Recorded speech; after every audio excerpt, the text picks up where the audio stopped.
சோமியாஜி சுவாமிகள் இப்போது இல்லாத நிலையில் குடும்ப பராமரிப்பை பற்றி அவள் கேட்கிறாள். அன்றாட செலவு, மாதாந்திர செலவு என்று நிறைய இருக்கிறதல்லவா? அதில் எந்த சங்கடமும் இல்லை. அவர் சேர்த்து வைத்த தொகை இருக்கிறது.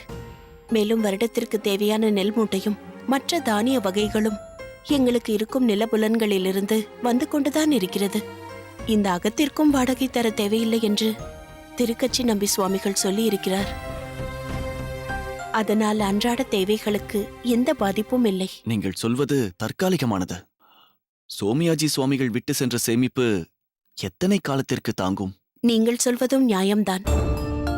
ஆனால் ராமானுஜன் இப்பொழுது படிப்பில் கவனமாக இருக்கிறான். அவனை சிரமப்படுத்த இயலாது. அதனால்தான் எனக்கு ஒரு யோஜனை தோன்றியது. அதை உங்களுடன் பகிர்ந்து கொள்ளலாம் என்று நினைத்தேன்.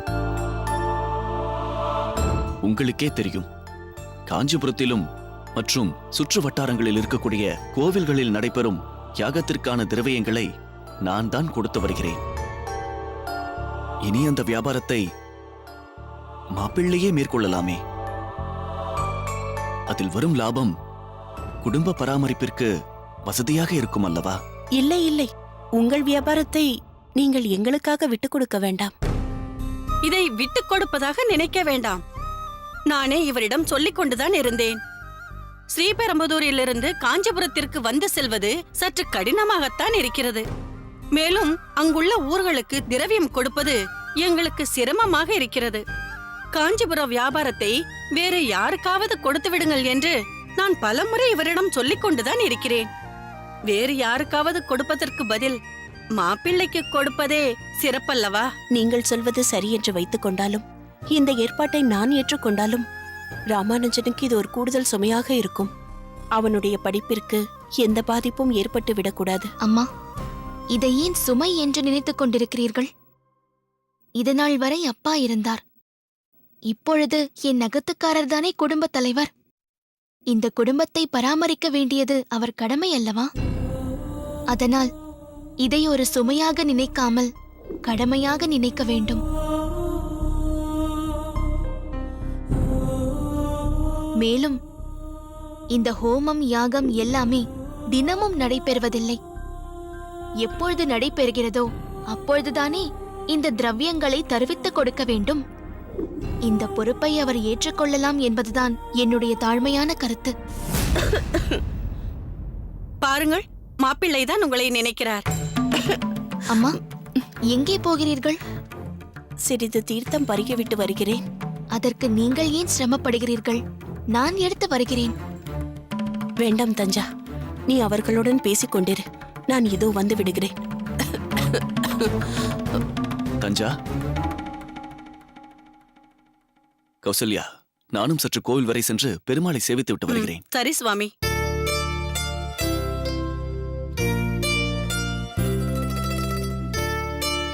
என்னம்மா, வைத்த கண் வாங்காமல் என்னையே பார்த்து கொண்டிருக்கிறாய்? இல்லை, என் மகளா இப்படி பேசினாள் என்று ஆச்சரியமாக இருக்கிறது. ஏன், ஏதாவது தவறாக சொல்லிவிட்டேனா? இல்லை இல்லை, ஆணி அடித்தாற்போல் மிகவும் சரியாக சொன்னாய். இது சுமை இல்லை, கடமை என்று.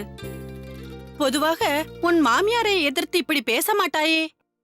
இந்த புத்திசாலித்தனம், இந்த தைரியம் உனக்கு எப்படி வந்ததென்று எனக்கே ஆச்சரியமாக இருக்கிறது. இதில் ஆச்சரியப்பட என்னம்மா இருக்கிறது? சந்தர்ப்ப சூழ்நிலை மனிதனின் சிந்தனையையும் செயல்பாட்டையும் மாற்றியமைக்கிறது. அவனை பக்குவமடைய செய்கிறது.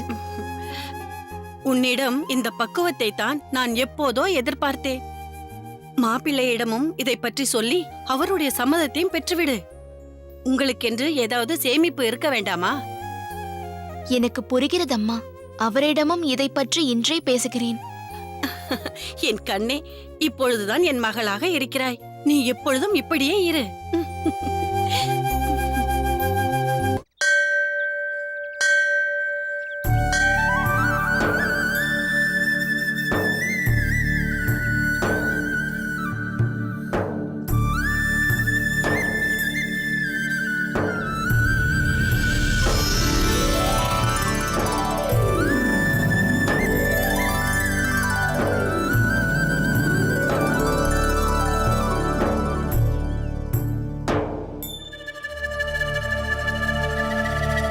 சற்று பொறு.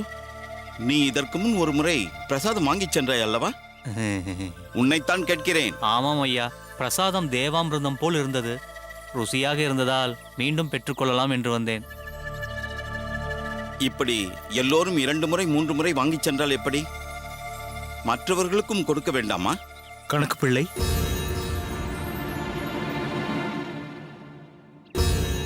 நன்றாக இருக்கிறது என்பதால் தானே மீண்டும் வந்து கேட்கிறார். அவருக்கு இல்லை என்று சொல்லாமல் கொடுங்கள்.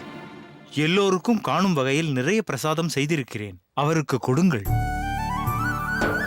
மிக்க நன்றி ஐயா. நன்றி சொன்னால் மட்டும் போதாது. இவருக்கு உங்கள் பாராட்டையும் தெரிவியுங்கள். மிகவும் அற்புதமாக இதை செய்தவர் இவர்தான். அப்படியா? அபாரம் சுவாமி, அபாரம். வாழ்த்த வார்த்தைகளும் இல்லை, வயதும் இல்லை. என் கையில் மட்டும் ஒரு மோதிரம் இருந்திருந்தால் உடனே உங்களுக்கு அணிவித்திருப்பேன். உங்களை சகல சௌபாகியத்துடன் பெருமாள் காத்து ரட்சிக்க வேண்டும். நன்றி ஐயா. வாருங்கள். என்ன மாமா, பாராட்டு மழை குவிந்து கொண்டிருக்கிறது? நாம் பாடுபடுவதே 2 காரணங்களுக்காகத்தானே மாப்பிள்ளை. ஒன்று பரந்தாமனுக்கு பிரீதி செய்ய, மற்றொன்று மற்றவர்களுக்கு சேவை செய்து அவர்கள் மனதை திருப்திப்படுத்த. தளிகை மூலம் அடியேன் செய்வதைத்தான் தர்மங்கள் மூலமாகவும் பாசுர பாடசாலைகள் மூலமாகவும் தாங்கள் செய்து கொண்டிருக்கிறீர்கள். ஏதோ நம்மால் இயன்றதை இயன்றவரை செய்ய வேண்டும். நாளை என்ன நடக்கும் என்பது அந்த ஆதிகேசவனுக்கு மட்டுமே தெரியும். சரி, நீங்கள் பார்த்து பார்த்து எல்லாவற்றையும் செய்தீர்கள். சோர்வாக இருப்பீர்கள். சற்று ஓய்வெடுத்துக் கொள்ளுங்களேன். சிறிது நேரத்தில் மீண்டும் மதியத்திற்கான தளிகையை துவங்க வேண்டும் அல்லவா? மாப்பிள்ளை, உங்களுக்கு தெரியாதது ஒன்றுமில்லை. நாம் உடலை வருத்தி தளிகை செய்வது முக்கியமல்ல. அதை மற்றவர்கள் ரசித்து புசிப்பதை பார்க்க வேண்டும், பரிமாற வேண்டும். அதில்தான் உண்மையான சந்தோஷம் அடங்கியுள்ளது. தாங்கள் சொல்வது முற்றிலும் உண்மை. இதற்காகத்தான் சொந்த பந்தம் தேவை என்பது. இதே ஒரு சிப்பந்தியாக இருந்திருந்தால் தளிகை முடிந்தவுடன் அவன் ஓய்வெடுக்க சென்றிருப்பான், தன் பொறுப்பு முடிந்துவிட்டது என்ற எண்ணத்தில். ஆனால் தாங்களோ நம் அகத்தை சேர்ந்தவராக இருப்பதால் நாம் செய்தது பொதுமக்களுக்கு சரிவர சென்றடைய வேண்டும் என்ற எண்ணத்தில் இங்கு வந்து நின்று கொண்டிருக்கிறீர்கள். அது எப்படி மெச்சுவது என்றே தெரியவில்லை. சுவாமி, அடியேன் பொதுவாக இப்படிப்பட்ட அன்னதான சமயங்களில் அங்கு சென்று பிரசாதத்தை சுவைத்து பார்த்து நன்றாக உள்ளதா, சரிவர விநியோகம் ஆகிறதா என்றெல்லாம் பார்ப்பது வழக்கம். இம்முறை அடியனிடம் ருசி பார்க்க சொன்ன பொழுது, தேவையில்லை, தாங்கள்தான் செய்திருக்கிறீர்கள், அதனால் நல்ல சுவையாகத்தான் இருக்கும் என்று சொல்லிவிட்டேன். இனி தாங்கள் பிரசாத தளிகை செய்தால் அடியேன் அதை பதத்திற்காக சுவைத்து பார்க்க வேண்டிய அவசியமே ஏற்படாது. கூரேசின் என்பவர் இருக்கிறாரா? அதோ அங்கே இருக்கிறார். வாருங்கள்.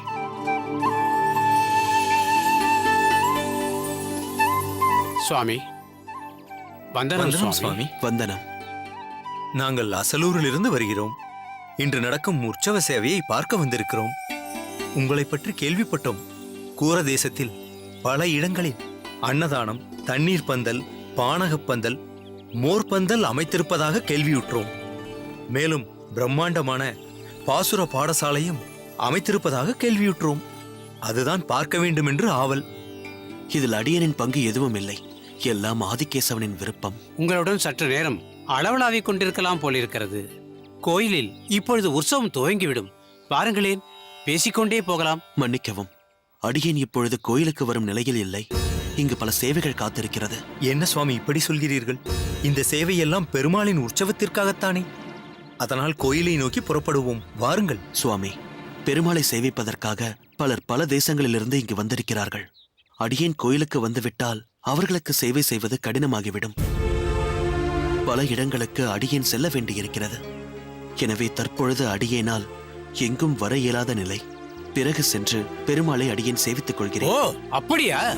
அந்த பெருமாளை விட உமக்கு இந்த சேவை முக்கியமோ? வாரங்கா, நாம் செல்வோம். இவருக்கு பணிகள் உள்ளனவாம்.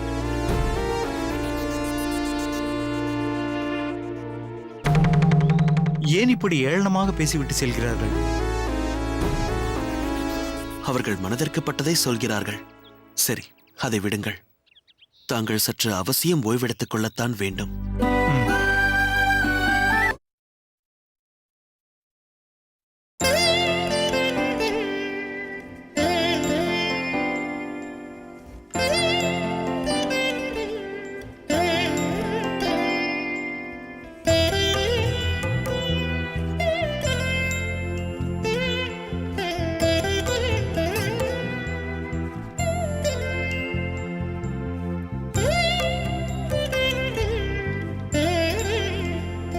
சுவாமி, உங்களிடம் ஒரு விஷயம் சொல்ல வேண்டும். தளிகையை பற்றித்தானே சொல்லப் போகிறாய்? தளிகை நன்றாகத்தான் இருக்கிறது.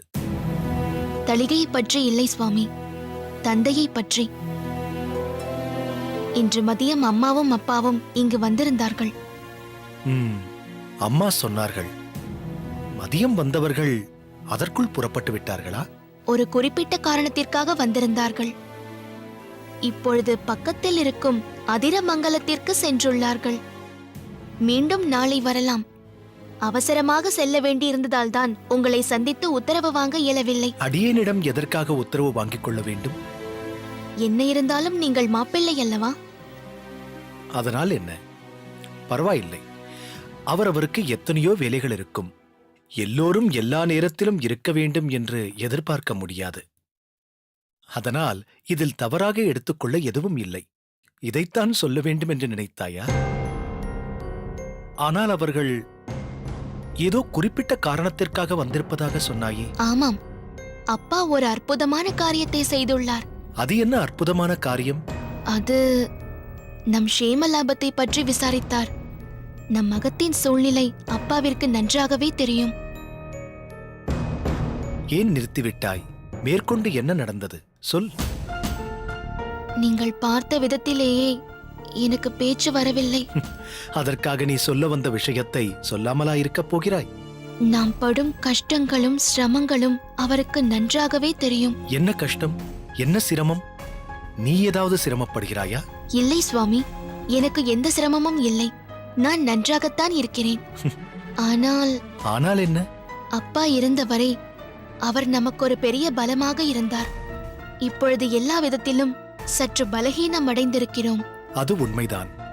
அவர் இல்லாதது ஒரு வெறுமையை ஏற்படுத்தி இருக்கிறது. எல்லாவற்றையும் அவரே கவனித்துக் கொண்டிருந்தார். நீங்களும் பாடசாலையிலும் படிப்பிலும் மட்டுமே கவனமாக இருந்தீர்கள். ஆனால் இப்பொழுதோ உங்கள் பொறுப்பு அதிகரித்து விட்டது. குடும்பத்திற்காக ஏற்படும் செலவுகளை பற்றியும் நீங்கள் இப்பொழுது கவனிக்க வேண்டியுள்ளது. வருவாயும் குறைந்து விட்டது. தஞ்சா, வருவாய் என்பது நாம் தேடிச் செல்வதல்ல, பகவானாக நமக்கு கொடுப்பது. இன்றும் நமக்கு போஜனத்திற்கு எந்த குறையும் இல்லாமல் தானே இருக்கிறது. அப்பா இல்லாதது பலமில்லாமல் இருக்கலாம்.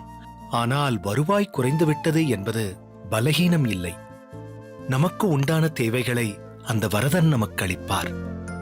பகவத்கீதையிலேயே பகவான் சொல்லியிருக்கிறாரே, அனன்யா சிந்தயந்தோமா ஏஜனா பர்யுபாசதே தேஷாம் நித்தபியுக்தானாம் யோகக்ஷேமம் வஹாம்யகம். எவன் என்னை அனுதினமும் நினைத்துக் கொண்டிருக்கிறானோ அவனுடைய அன்றாட தேவைகளை நான் பூர்த்தி செய்வேன் என்கிறார். சுவாமி, இதுவும் வரதராஜ பெருமாள் நமக்காக கொடுத்திருக்கிறார். ஏன் புதிர்மேல் புதிர் போட்டு பேசுகிறாய்? வரதராஜ பெருமாள் என்ன கொடுத்திருக்கிறார்? அப்பாவின் மூலமாக கொடுத்திருக்கிறார். அதுதான் என்ன கொடுத்திருக்கிறார்? அப்பா சொன்னார், காஞ்சிபுரத்திலும் மற்றும் சுற்று வட்டாரங்களில் இருக்கக்கூடிய கோவில்களில் நடைபெறும் யாகத்திற்கான திரவியங்களை நான் தான் கொடுத்து வருகிறேன். இனி அந்த வியாபாரத்தை மாப்பிள்ளையே மேற்கொள்ளலாமே. அதில் வரும் லாபம் குடும்ப பராமரிப்பிற்கு வசதியாக இருக்கும் அல்லவா?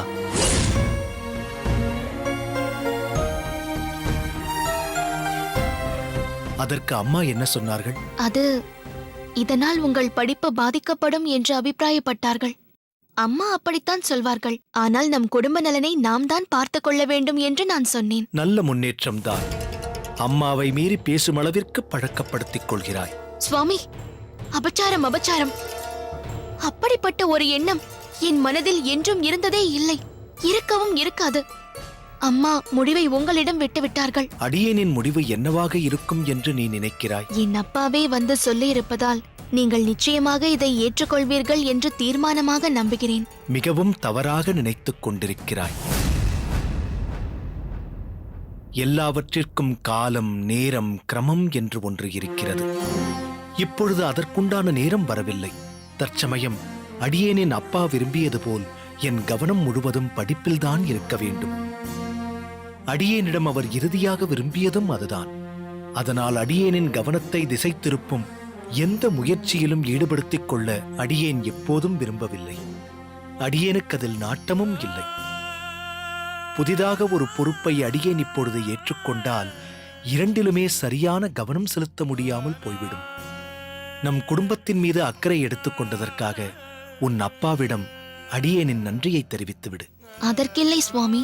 அப்பாவின் சேமிப்பு சிறிது சிறிதாக குறைந்து கொண்டே வந்தால் இறுதியில் நீ அப்பாவின் சேமிப்பை பொருளளவில் மட்டுமே பார்க்கிறாய். அடியேனோ வைஷ்ணவ சம்பிரதாயத்தை இந்த சமுதாயத்திற்கு எப்படிப்பட்ட பொக்கிஷமாக மாற்றலாம் என்று பார்க்கிறேன். இதனால் இடைப்பட்ட காலத்தில் சில இடையூறுகள் வரலாம், சிரமங்கள் வரலாம். நீயும் அந்த சிரமத்தில் பங்கு கொள்ள வேண்டும். அதனால்தானே அவளை சகதர்மணி என்று அழைக்கிறார்கள். அகத்துக்காரரின் முன்னேற்றத்தில் ஏற்படும் சிக்கல்களையும் இன்னல்களையும் பகிர்ந்து கொள்ள வேண்டும். புரிந்ததா? இல்லை சுவாமி, நான் சொல்வதை... வேண்டாம் தஞ்சா, இதற்கு மேல் இதை பற்றி நாம் எதுவும் பேச வேண்டாம்.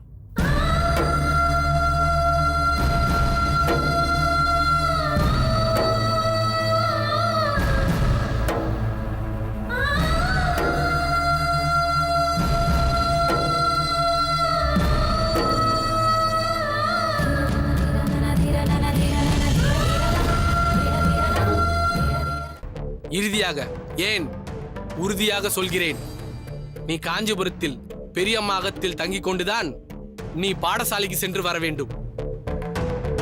இல்லை, நான் திருப்புட்குழியிலே தான் தங்குவேன் என்று நீ சொன்னால் உனக்கு அப்படிப்பட்ட படிப்பே தேவையில்லை, நிறுத்தி விடுவேன். தேங்க்ஸ்ண்ணா, ரொம்ப நன்றிண்ணா. அடுத்தவங்களுக்கு கொடுக்கணும்னு நினைக்கிறாங்க, நல்ல மனசு உள்ளவர்.